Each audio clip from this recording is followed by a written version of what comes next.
All right, happy Monday, everybody. All right, so first off, how did everyone like last week? Amazing, amazing trades. I don't know about you, but day trading, there was only Thursday with the breakdown in the Russell and the S&Ps. And of course, outstanding analysis. I look at my P&L on this weekend, and I nearly peed myself with Amazon's amazing run as well as Cisco. So hopefully everyone took part of that. This trading room has had, I think, an amazing year. I got no other words for it. So I pinch myself, and I'm not bragging. I'm just saying I always have joked around last week and said, I don't know when this honeymoon's gonna, or this ride is gonna end. We've had a couple, minor losses with the GLD credit call spread, but planned trading, the right amount of position sizing, minor loss. Then we have right now the seat of our pants with Twitter, with the credit put spread at the 4140 strikes, and then again I've got the spider 103 and 203 and a half. I said 103. Listen to me. The 203 and a half, 204 and a half, and we'll try to see. We need the market to get down to 20. I think under 2025 in the futures, under that level. 20. There's a premium discount from futures, these futures to the cash market, so that's why they don't really reflect, like right now with the S&Ps at 2032 and a quarter. Someone would say, well, that means the spiders are at 203.20, but that's not exact. There's still, the futures has a discount to them due to carrying charges. So anyway, we need a little breakdown, and what we were looking for, and I'll never forget our friend and trade room member Don Raymond, who said, I said, gee, I don't know what I want. I need the stocks go up, I need the stock indexes to go down, and I need a day trade set up with a low close doji at resistance. So I don't know what to wish for. And he says, well, why not wish for everything? And we did, and so far we've gotten that. So it's pretty amazing. I have to reflect on how we come up with this stuff, and it's generally through A, the weekly planning and scanning, and B, looking for trade opportunities using the methodologies that we've been sharing with you guys and trying to teach you guys to use effectively. So I hope the only thing that would hinder someone from not making money is doing the opposite of what we're doing. That'd be number one. Number two, not trusting the information. And number three, not being in the room or reading the tweets that we've tried to put out. Now, on Friday, I had a personal day for doctor visits. How thrilling was this? And it was about a 4-hour exam for a pre-surgery inspection between EKGs and I don't want to go through the detail. Blood tests that they called me back because they didn't do the right one, and they messed up on that. And then I got back, and I was like number 18 in line for the Quest Diagnostics blood place. So it was literally an all-day event. I tweeted something out was kind of interesting on the doctor's office, is that I joked around, and they said, have you traveled anywhere? Have you been out of the country? I said, sure, I've been in Libya. Just joking, my sarcastic, cynical sense of humor. And the girls looked at me, and 3 of the other administrator girls kind of looked over at me like, huh? Like it's not funny. Apparently they got signs on the right behind me I didn't see. There was just this big sign that says, please let us know if you've kind of been like, I guess the health agencies are taking it very serious now. So oops, note to self, it's no longer a sense of humor world. Everyone is real sensitive to things. So I don't know what that all means, but or how our society has gotten to be so serious where you can't even make a joke anymore, but it's where it is. All right, so that's just kind of like the week in roundup. I would like to go through, as you guys should probably have in your email, and it's already posted on the blog, but we did post the weekly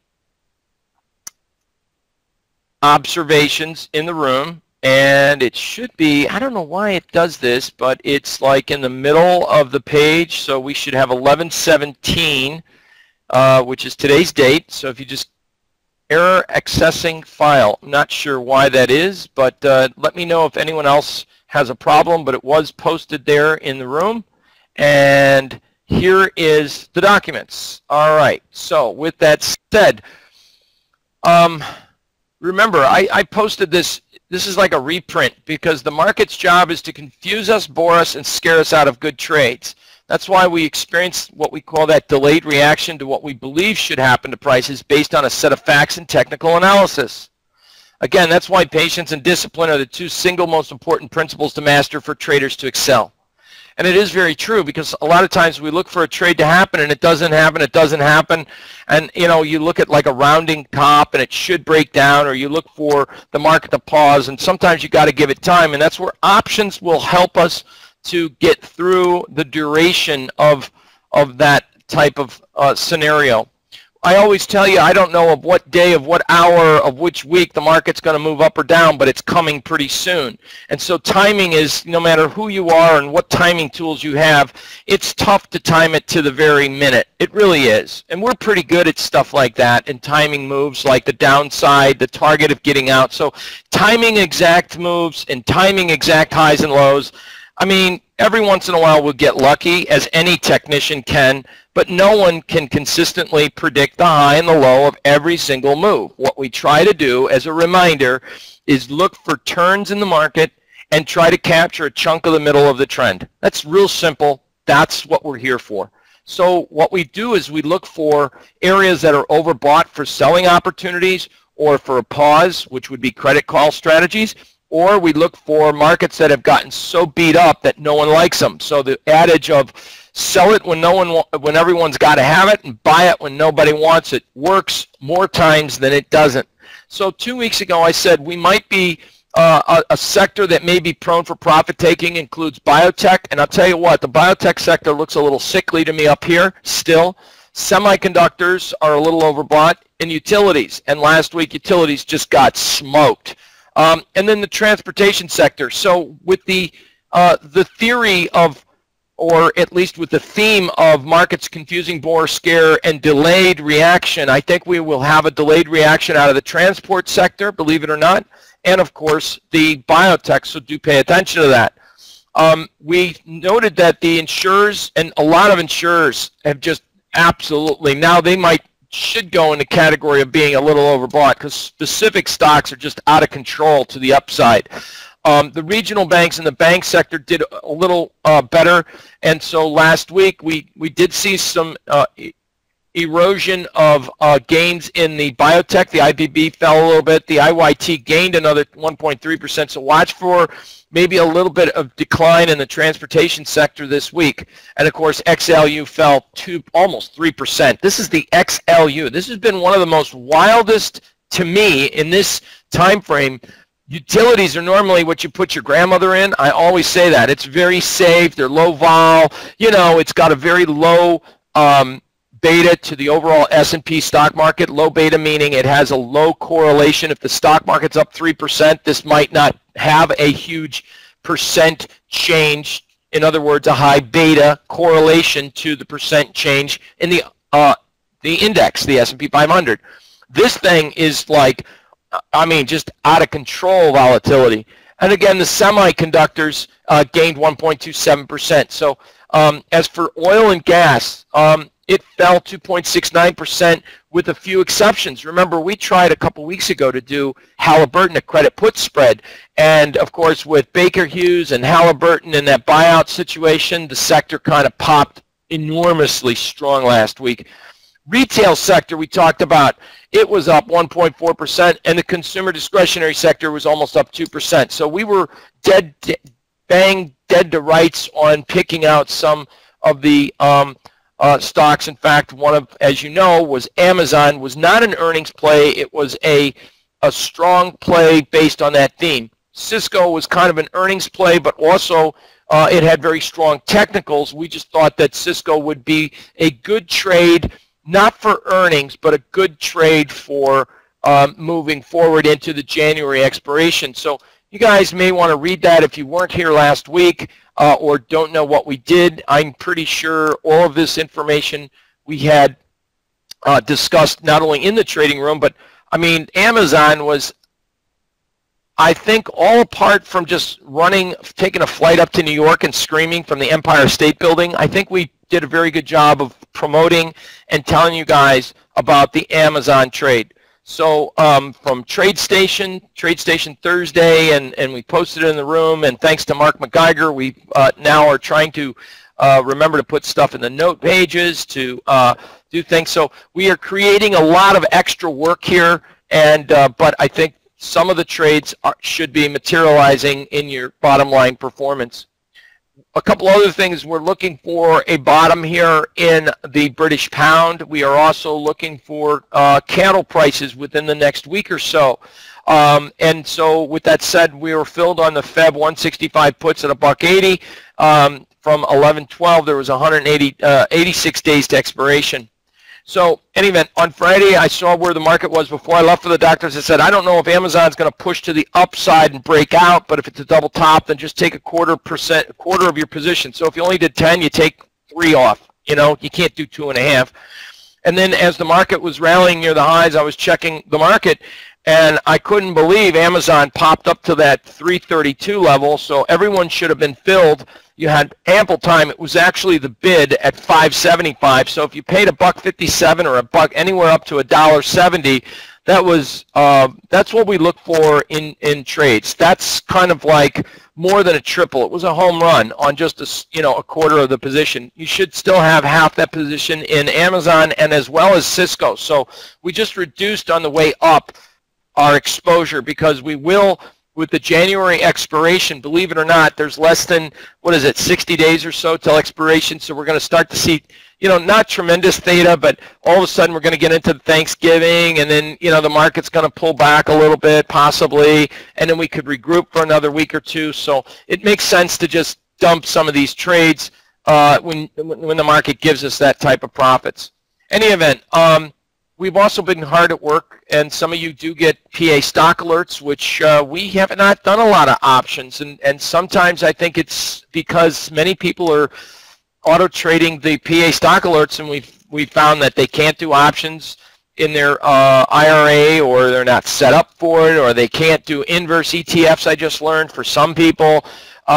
So it's like, in order to do the work and provide a service, there has to be a demand for it. If there's no demand, you can be the greatest, gold miner in the world. But if no one wants gold, then what's the purpose of storing all this wealth of information? If it's just for myself or just for a few, that's great.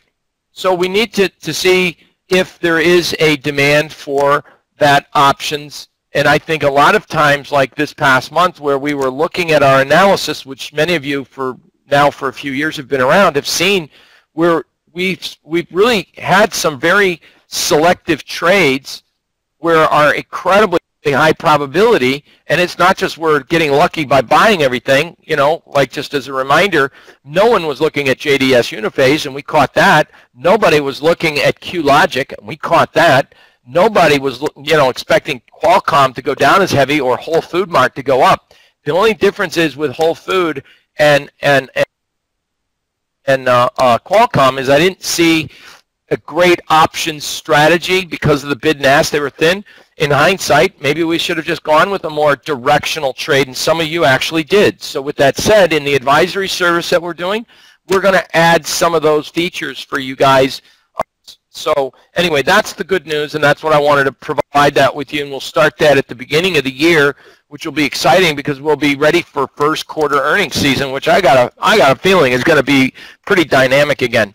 Anyway, just to give you a heads up this week, it's going to be a short week for me in my contribution in the room because I have to leave. I'm speaking as keynote speaker at this Fortune 500 CEO conference, which is really, for me an honor. I mean, to sit there and talk with men who are the CEOs of Yum Brand will be there. I think the CEO of IBM is going to be there, and my presentation is on social media and investment and investors, the use of social media and employing investment confidence. So I think what it is that many CEOs don't like to use social media because of compliance reasons, or they don't have time, or they're too busy negotiating major deals.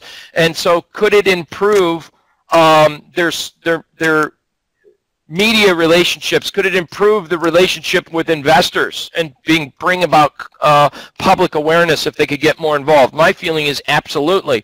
A CEO that's never in the press, a CEO that's construed to be negative, it's like, you know, there's so many choices for investors to invest in. Why invest into a company that, you know, you don't know who the CEO? Good management is part of what breeds confidence, and someone that's always out in the limelight. Look at what makes Jamie Dimon stand out more than, you know, any other bank, or look at Jeff Bezos with Amazon. I mean, these guys are not afraid of getting in the camera and using the media to help promote their firm. Thus, therefore, they get in the news more. More people are interested in probably investing in them. It wouldn't hurt, if that makes sense. So that's what we'll be giving that presentation to at that CEO conference in Baltimore. It's quite an honor. Next, I'll be getting off the stage, getting right into a cab, jumping right to the airport, flying out to Las Vegas. I'll get there Thursday night, and I have two presentations and one panel moderation on Friday. So if you are in Vegas and you're going to stop in, actually make that 4 presentations. I think I'm speaking for TradeStation too, and we'll talk about some of the stuff that we've been doing and how to move forward. So anyway, my goal has been and always has been to have a positive effect on your trading results, and I really sincerely hope you've achieved that this year. So, and as always, if I do spot, you know, trade setups or exits or entries, I'll be tweeting that out to you. It seems to be very effective for me rather than being able to, from a mobile sense, that I can check stuff out. I was also going to point out to you in this week, I wanted to make sure I gave you guys something to work on because I won't be here. Weekly buy signals. Remember, we talked about Germany. We need to see the European markets and the stock markets kind of excel. The German index, the EWG, which is on our Genesis page to look at the comparison. I want to take a look at the EWG for you guys this week. Of course, Amazon generated a weekly buy. Duh. Bank of America, Baxter, Baker Hughes, CMA, that's Comerica, Dow Chemical, E-Trade, Ford, GM, and Leucadia. Weekly sells, of course, AEP, a utility, Biogen, Celgene, Comcast, Duke Energy, TJ Maxx, but TJ Maxx has earnings on the 18th. That would be tomorrow. So that's why I have TJ Maxx, E stands for earnings, on 11/18. It's pretty much dummy proof right here. Trade TSS, that's kind of an interesting online payment system, total service systems. I always find that interesting because this is just for a little trivia. That was Tom Sosnoff's badge acronym, TSS, on the floor. And I didn't know Tom when he was at the SIBO. I was started at the Merck, many of you know, and migrated over to the Board of Trade. So with that said, I was on Tasty Trade when it first came out, and as a regular before he affiliated with TD Ameritrade, Tom could invite any guest he wanted. So kind of like as a regular contributor on Tasty Trade, I said, hey, I see a stock that's a really good value, a good buying opportunity. It's TSS. And Bats goes, Tony Batista goes, hey, that was Tommy's badge. That has good omen to it. Anything Tommy touches turns to gold. So, you know, anyway, this stock has, since that time frame, has just absolutely blistered to the upside, as many stocks have over the last few years. So we've traded it at we've traded it with PA Stock Alerts. I've traded it a few times, so I'm familiar with the stock. Unfortunately, it's in a weekly sell signal. It generated either a weekly sell signal or a weekly low closed doji. Anyway, a few things. Stocks and sectors duly noted that are not just monthly resistance, quarterly resistance. Dow Transports, the IYT, is incredible because that's one of the things that we're talking about is a little too over accelerated to the upside. Next is the biotech, which I think could lead to a little bit of profit taking in the market and more of that sector rotation. Last week, I think towards the end of the week, people are like, hey, look at, man, we're starting to see, I probably shouldn't say stuff like that and mimic people's voices like that, but we're starting to see retail apparel move up. And so I think that, if everyone knows that it had a big move and everyone likes to report after the fact what happened, I think, you could look for some more sector rotation or a pullback profit taking in some retail apparel stocks. These are the reports today. We have Industrial production, not a big deal. But I think the one thing that will be a big deal will be out Wednesday, will be the FOMC minutes at 2 p.m. Another thing that's coming out this week is this number right here, e-commerce retail sales. Now, as we head into Christmas, e-commerce retail sales, how many people are buying online is going to be important. This is that time frame, quote unquote. Amazon starts to pick up. Hello. Any event, so KC Fed Manufacturing Index might be important on Friday. We do have a 7-year note auction and a few, I don't even put their names, it's not important to me. Fed head speakers come out. So if it says Fed head, they're just, Federal Reserve. Some are voting members and some aren't. So that's why I just put them out there. All right, so those are the big numbers. And this week we do have a few interesting reports. Thursday is just one big barrage of numbers. A Philadelphia Fed survey, PMI Manufacturing Index, Consumer Price Index, existing home sales, leading indicators. It's just like from 8:30 to about 1:30. It's just going to be a barrage of report after report after report, which can cause volatility or little counter swings in the markets from day trading perspective. So be aware of Thursday from that perspective. We have earnings coming out. TJ Maxx, Home Depot, big one there. After the close, you got Jack in the Box and I think that's PetSmart, PETM. You have a lot of Sears, Stage Stores, Target, Williams-Sonoma. LB is the parent limited brands parent company of Victoria's Secret, Green Mountain Coffee Roasters. CRM, Pay Systems, software sales people. Then Thursday, Best Buy, Buckle, Children's Place, whatever, Children's Place something or other, Dollar Tree. It's almost as if Perry Ellis, you've got Steinmart, you've got Ross Stores, Gap over here. I think you're seeing it. The theme, there's a lot of retail. Ann Taylor comes out on Friday. Foot Locker comes out, and Hubert, that's a sporting goods store, and then you have Dick's Sporting Goods store here. So this week, a lot of focus on retail, apparel, and retail sales stores coming. Some particular plays there if you don't have excess capital to trade with, if you're not already locked up in a whole bunch of stuff with us here. All right. So now let me take a look at EWG real quick.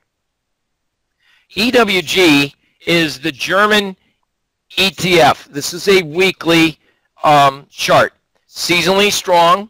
It's taken a little bit of time, a little delayed reaction. If you can see, normally it bottoms out, and then it came in 2 weeks later for that October low. It's lagging the S&Ps. It's trailing significantly. But one thing that I see that's pretty amazing is, and many of you guys might point this out, the on-balance volume is at very significant levels. In fact, it almost broke out to a new high in accumulation. So if it broke out to a newer high, it tells me or gives the suggestion that this sector could see relative to performance to the upside, whereas the S&Ps might pause or stall or go through a correction going into Thanksgiving. These guys could actually accelerate. So a good trade setup, a trend line break, you're already in a weekly PPS buy mode.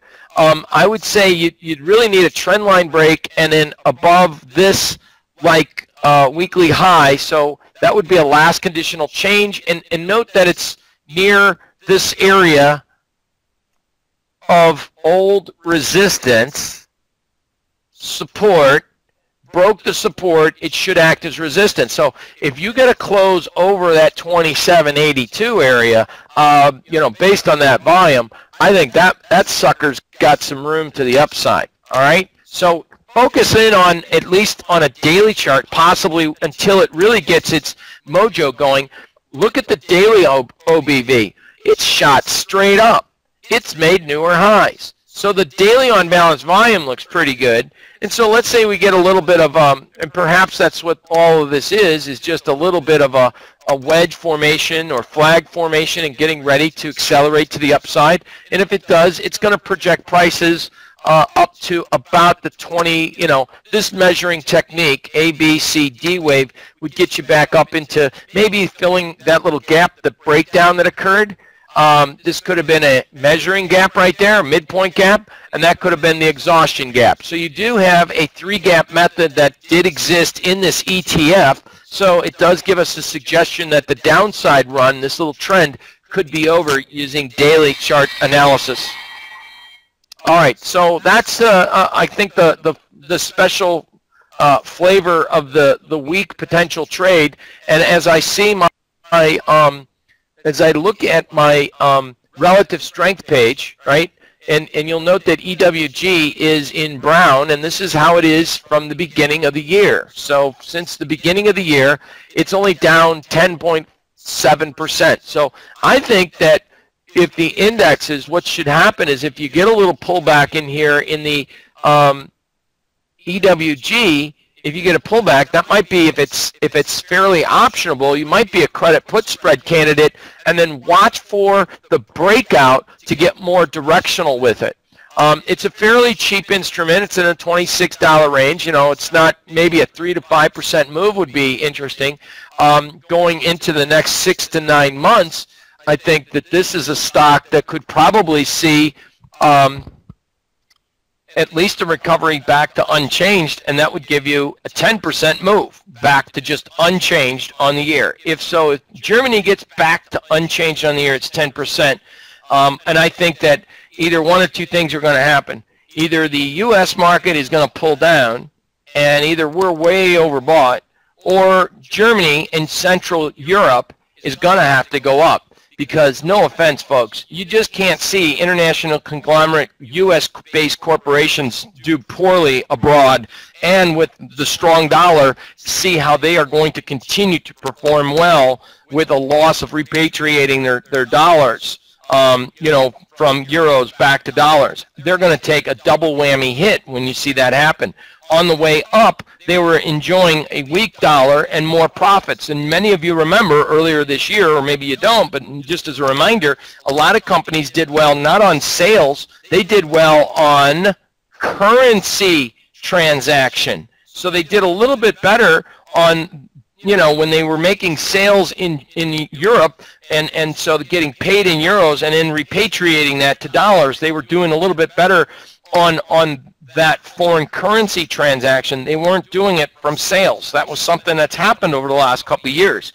So if the dollar gets stronger, then some of these companies, international conglomerate U.S.-based companies, aren't going to perform very well. So that's one of the things that I think we could see occur, and that's why I kind of think the EWG might be a time to play this from a seasonal and amazing volume perspective as well.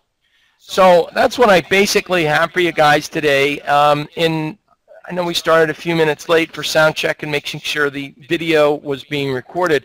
I also want to go into looking at briefly the advanced decline, and as well as looking at the weekly since the end of the week. The on-balance volume weekly still is a troubling spot of concern for this rally for longer term. We've had numerous weeks now where it should have seen an impressive upside, and we just haven't had it in not one stock index, 2 stock indexes, 3 stock indexes, 4 stock indexes, now 5 stock indexes. The Dow, now the NYSE on a weekly basis, it did see a little bit more recovery, but that's probably why bond fund and preferred interest rates, because bonds went up. But when we look at the Dow on the on-balance volume, when we look at the Russell, when we look at the NASDAQ, and when we look at the S&Ps, all of those top major indexes, relatively incredibly light volume bearish divergence, which leads me to believe that we are going to see a pause or correction, and I don't, hopefully we get it before Friday, so for our credit call spreads. I'll re-examine them by today's close, by Tuesday, turnaround by tomorrow's close. If I don't get anything out of it, I'll just bail on the trade just for your edification. All right? So the The volume analysis still suggests weaker stuff. Last week, while prices on a daily basis really went sideways, the advanced decline in the SPOOs went down. The advanced decline crossed below a moving average in the Russell. The advanced decline on the NYSE didn't close below its moving average, but I think it's a little giving us a little false sense of stock performance based on bonds.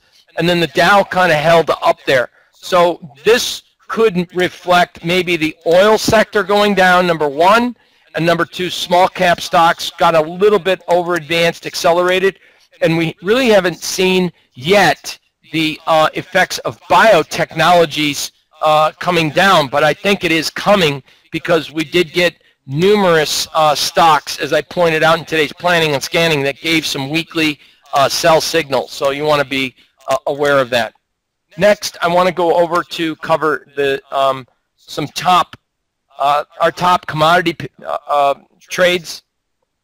Meanwhile, we'll take a look at bonds, the knob spread real quick for the weekly planning ahead, and as well as the currencies. I'm still not ruling out the British pound. As I said, you got to wait for that trilogy setup, number one. Number two, you got to also remember that it's on or about the 22nd, so it's more closer to the end of this week that we see little rebound. So the lower this thing might go, or if it just pauses here, it could be setting itself up for a rebound in the British pound. All right? So we still have the British pound, and as you can see, we are right at that monthly pivot. Now, it's traded below it a little bit, but it's near that zone, and the volume just finally kind of didn't break down here that strongly, but notice it is on or about the 18th. On or about the 18th, not the 22nd. On a week ending basis, it's the 22nd, but on a daily basis, it's by tomorrow, Tuesday turnaround. So this might be for traders who are looking for a particular trade.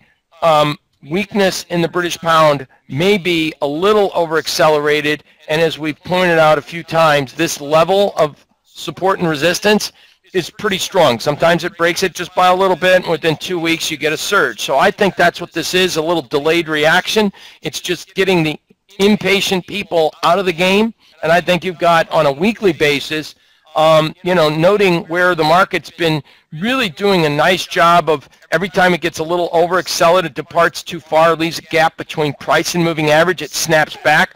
And boy, did we got a little gap here between price and the moving averages. Even looking at a monthly chart, we should probably, as you can see, we are starting to come off those lows just a little bit. And even if we do get back up to next month, you know, and see a lower high, lower low, I mean, we might come up first and at least give you a shot for a move up to, like, if we do test the moving averages, which the blue one's at 162, the yellow one's at 165. I mean, so that gives us reasonable expectations, because we're not in the crash and the abomination that we had back down here, right?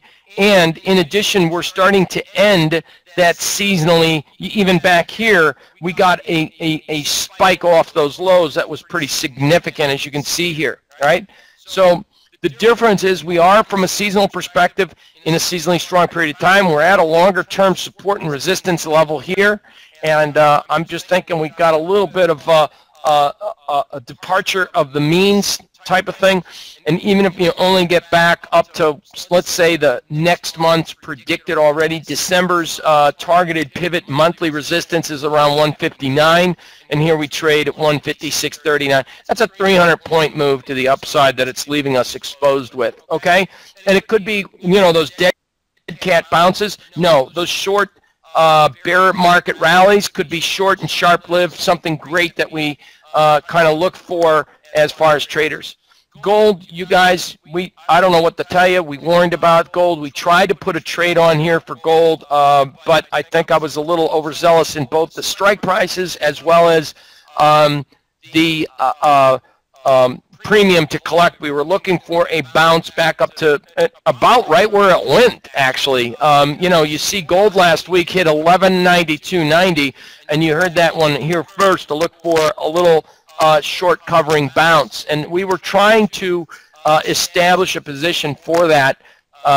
So what it is at this point in time, I just think that it's lost its edge, and so I'm not going to be paying attention to gold now. All right, we've just lost the edge.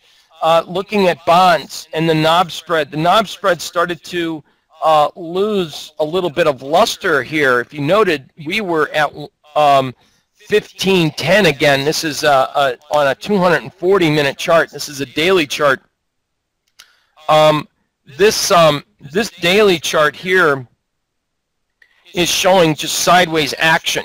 I mean, if you take a look on a daily chart for I don't know how long, if you take a look at this, I mean, how often do we see in history, in recent history, I mean, this as a tight range. Look at the knob spread. Look at the tight range. It's been in a tight range since 1027. Last I checked, that's almost 3 weeks of trading, right? I mean, here's a tight range, but it's not tight. It had volatility. There's a range. I just go back and I go, okay, here's, well, that had a little bit more volatility.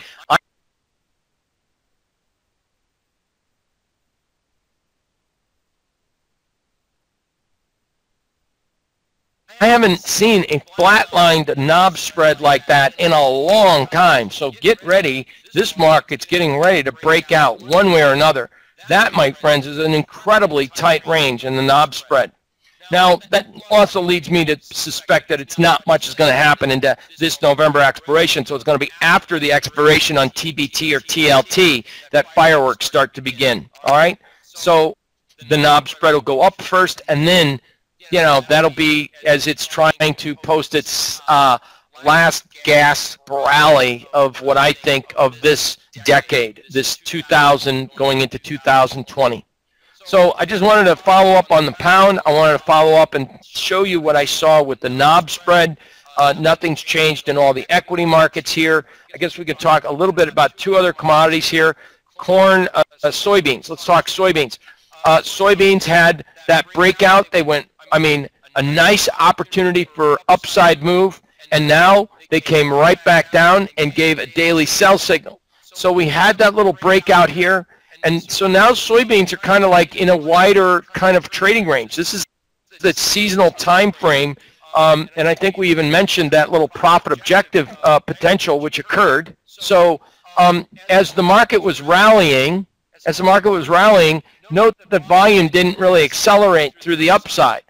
And so now as it moves back down, I think support will come right back into this area here. Look for another buying opportunity in soybeans as it gets near maybe 10:02 to 10:20, somewhere in there. All right. If you want to cheat, you can use your 240-minute, half a day, or hourly charts for that. Trend, and the only reason I say this is because you know, we have a nice little, obviously, a little trend line here, and it's seasonally strong, and the on-balance volume, while the rally didn't go anywhere, the break shouldn't go anywhere because it wasn't on big volume. Watch that for today, though, because if we get followed through in the next day or two and you're down here and you see a major drop-off in on-balance volume, well, then we got to go back to the drawing board, okay? That's what I want to kind of point out to you guys. Last but not least is the polar vortex in the country, which I understand it's going to be like super cold in Chicago. This is copper first before I want to get into cattle about the polar vortex. Let me just get copper. Weekly doji, weekly doji, weekly doji. 3 weeks of dojis in copper. Small specs are amassing a pretty substantial short position, and seasonally this is like the worst time of the year to be short copper. Okay, so we've got a bunch of dojis indicating indecision, and the small specs are short copper. Gee, what do you think could happen to copper as the market might see a seasonal rally coming in place? Watch for daily, we had a daily buy signal. Watch for a daily close over the last conditional change candle, which is around this 308 handle right there. It would also be a trilogy setup. Trend line break, last conditional change. Even the stochastics is kind of showing some convergence there. volume's not doing much of anything, but boy, that's a strong argument for small spec short copper. They have no business in the copper market, truthfully. It's 250 times the index, and it can be quite vicious. So SLC2-, let's take a look at cattle, and then that will conclude weekly planning and scanning. LC2, we have a lot of different trades here that have come up. Now, looking at the seasonals, or might be a little early here, but on about today or tomorrow, we typically see cattle prices peak out. And so looking at cattle prices, there's that tremendously strong peak out type of thing. It just falls off the face of the planet. Weekly on balance volume certainly shows for a bearish position a divergence on this rally here, okay? So it made sense to, as the market, as we said, as it gets up in here, start pricing out some puts. And so that's what we did for good duration. At the very least, I think if you see any kind of a pullback in the seasonally weak period of time in cattle, and if the storm doesn't get too bad and we don't get a lot of winter kill, I mean, even if you get a small move from the August lows, right? So 1, 2, 3, 4, 5, 6, 7, 8, 9, 10, 11, 12. 3 months worth of work, not the whole year, 3 months worth of work. If the market just gets from 147 to the high here of 172 round up, a 38% retracement will be very profitable for those put options, where at once that would put you at 162.5. If you got a 50% correction, or if the market got only back down to, like, say, this quarterly pivot support near 159.5, it's another, I mean, you're going to have probably a better Christmas than you already should right now, or are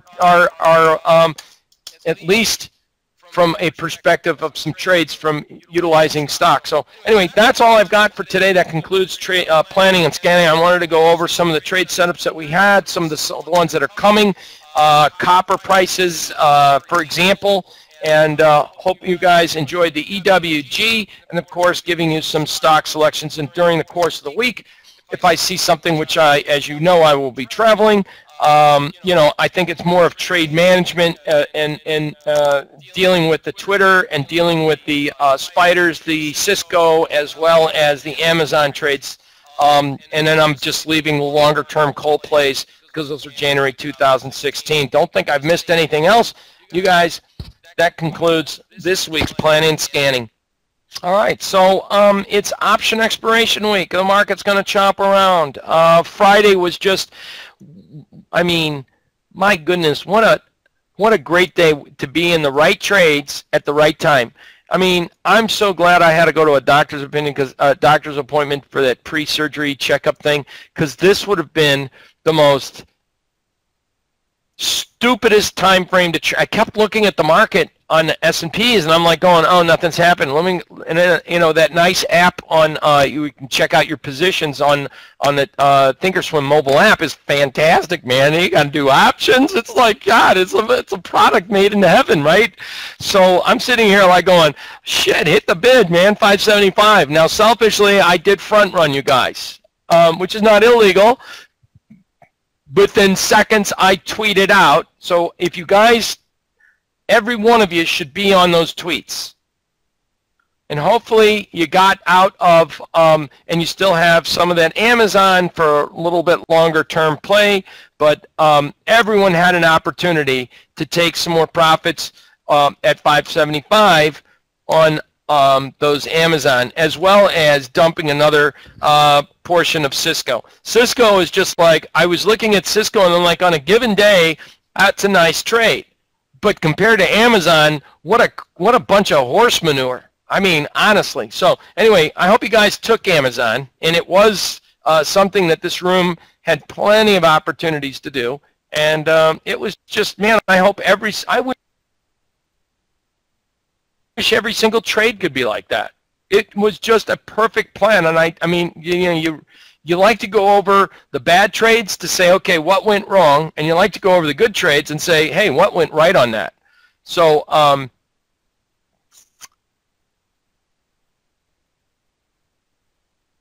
as I thought we got a little accelerated. I should have probably said dump everything on Amazon, but you know, I want to kind of hold it just in case, because you know, that's called cost averaging out, scaling out of the trade. Even Cisco, I mean, they both accelerated a little too much. They're both, you know, down today. You know, now I just need those to stay up, and I want Amgen, Celgene, Biogen to rally, so I could probably do some credit call spreads in those.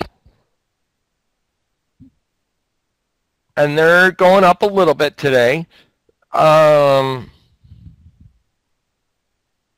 Oh, Ford is up another 25 cents. Oh, I wanted Ford to come down, son of a gun.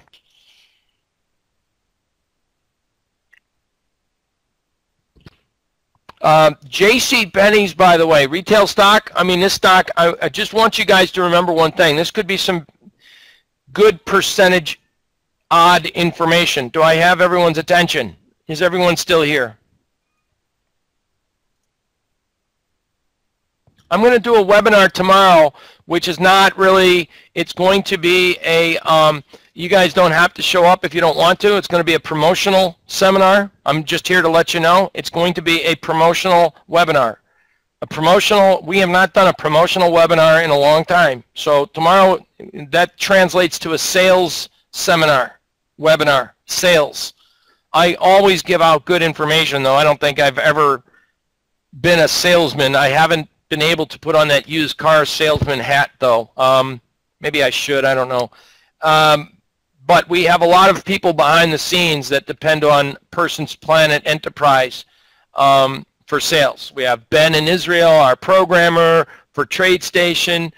We have the guys at Genesis who do good outstanding work. Comes with a lot of people behind the scene and a lot of the tools that we use. So in any event, I just wanted to make mention of that. So tomorrow is not, if you, it's not that I'll be groveling for sales, but I will be providing a service tomorrow for those and offering a special package. So if you guys, in fact, what we're going to put together is like a little bit of taste of the summer mentoring course, put that together, but not the whole thing. Just parts of it with a special offer. So that'll be tomorrow night. So you might get an email on that one. So it's not mandatory. I wouldn't say you could attend. We're also going to put together, because I think a lot of guys don't take the options, and I got an email today, they don't understand the options enough. I am going to conduct, if you're interested, you guys let me know. I'm going to conduct a mentoring class in my office here in Palm Beach County, right here in North Palm Beach. And some of you have been here. So if it's 2 inches of snow for Linda Hardy, I'm sorry. Linda, I am so sorry that you got 2 inches of snow, but I saw that post, by the way. That's pretty easy. We are going to conduct a mentoring class for options only. My options, and I mean, we're talking 35 years of options trading. So I'm not going to be talking about technical analysis. I'm not going to be talking about, I'm going to be talking about how to outlay options, how to pick them out using Thinkorswim. It'll be an exclusive mentoring 1 week session, or 5 days, whatever it is, 4 days, 4.5 days, because everyone's got to fly out on a Friday. We always open up our house. People come over to the house. So if you guys are interested, it's going to be a 1 week mentoring here on options. So we can pass that word around if you're interested in options and gaining not just the typical stuff, but how to select directional trade options, what the right delta is, how do you get more bang for your buck. Kind of like where I come up with selecting like the Cisco 25 strike for January. How did I select January, and why didn't I go with weeklies? Things of that nature. When is the better time to go with condors, and why do we not want to do a butterfly? Things of like that nature at certain times. So if you guys are interested in an option mentoring class, you let me know. Shoot us an email. Sonia, by the way, has no internet and will not be in the room today. So you got to let me know, let Mary know, shoot us an email, and the email is as many know, JPERSON at PERSONSPLANET.com. I've got room for 4 people only. I'm only taking 4 students. Only 4 students. So if you want, let me know and we'll figure out the dates. I figure it'll be sometime when it's cold out. It might be before Christmas and it could be at the New Year. I'm not sure, but let me know if you're interested and let me know if you have what your schedules are. All right, and we'll take a tally and then we'll make that available for mentoring is exclusive for TTU students only. We don't take non-TTU students. That way I don't have to teach TTU and start from scratch. Everyone needs to at least have a TTU level education moving forward to come to mentoring. Anyway, that's the story. Okay. What else did I want to say? I think that's it. Everyone, I will be right back with you guys.